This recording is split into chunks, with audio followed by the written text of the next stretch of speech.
Hello CPDP 2017 and greetings to the eminent panellists in this evening's debate. As a sort of tribute to the theme of this year's CPDP, we will be using some intelligent machines to welcome another visionary in the field, Mr. Jaron Lanier, to tonight's discussions via Skype. Thank you for joining us, Jaron. Hello, thanks for having me. Jaron, you're a pioneer, one of the creators of our digital reality.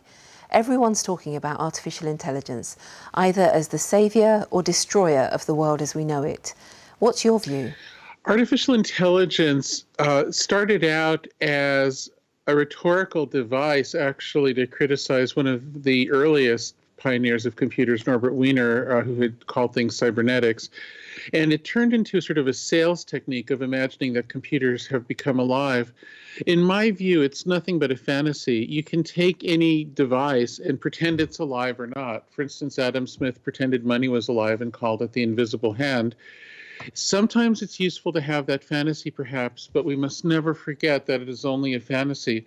The moment you really believe that technology is alive, then you have to respect it. You have to give it rights. You have to treat it ethically as if it were another creature. And at that point, you can no longer be an engineer. At that point, you can no longer design it. At that point, you can no longer define criteria because it's its own criteria, and then engineering becomes nonsense. So I think AI is great in the movies, but as a technique for selling technology, which has become pervasive, it's actually quite destructive, and it makes engineers into poor engineers. There's no reason to be afraid of it. The only thing to be afraid of is engineers who no longer believe that they're in charge of their own technology because they've turned it into a god. That is the great danger. The internet is an ecosystem of different players interacting. Jaron, how do you determine responsibility in such an environment? Can ethics help?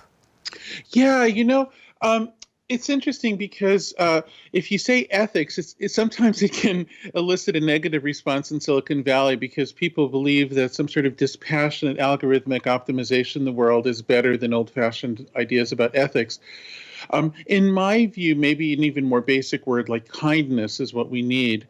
What we need to try to do is remember that even if it seems as though we're having no impact on people, and that might be a government actor or an individual or anybody, we actually do affect each other in the world, and we have to find a way to acknowledge that. Right now, the whole internet is designed to make everything free and weightless and instant, and in a sense, it removes that sense of responsibility.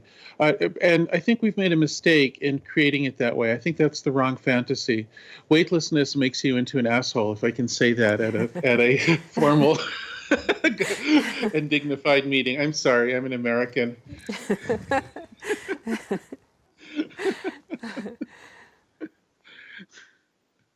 We use technology all the time, often at the expense of real social contact. Do we need to drop the notion of consent in light of the way the digital world works? Consent is an idea that's based on on a simpler world. If you only have to consent to 3 things a day, then it's possible. For instance, in a meeting with your doctor, you might have to consent to 3 things, or maybe 8 things, but not a million things. And our interaction with digital technology would require us to have considered consent of a million things a minute. And, it's absolutely impossible. We've adopted this bizarre idea that you sign once to a contract created by a company that nobody ever reads, not even the company itself, and then you've consented. But of course, nobody knows what they've consented to, nobody at all. So what we need to have is a more broad and general principle of accountability that is automatic, ever-present, and reliable. And in a sense, what's the word for that?